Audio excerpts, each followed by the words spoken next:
Soyunup bana akıl yetirip men kakama juda meňläsim gelýär. Ojogyny biminnet çörek getirip men kakama juda meňläsim gelýär. Hewet edýän halal adam urşuna, tähmetden gollar dönen urşuna, ýygyrtly ýüzüni siňlap durşuma, men kakama juda meňläsim gelýär. Müdimilik çöle çıkmalım olsa, savaşçılık yükünü çekmelim olsa, yüreğimden kırka bükmelim olsa, men kakama juda meňläsim gelýär.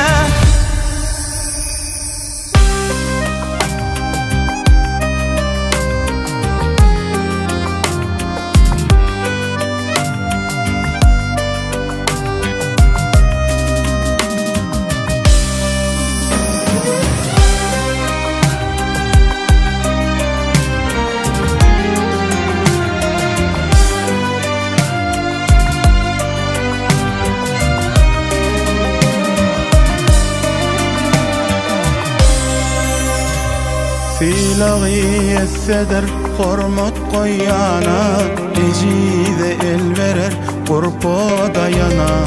Kalamımı çalşıp çopun tayaga, men kakama juda meňläsim gelýär.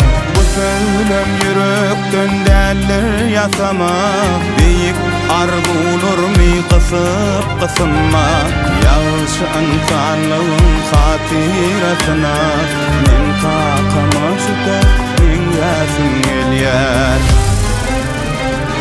Müdimilik çöle çıkmalım olsa, savaşçılık yükünü çekmelim olsa, yüreğimden kırka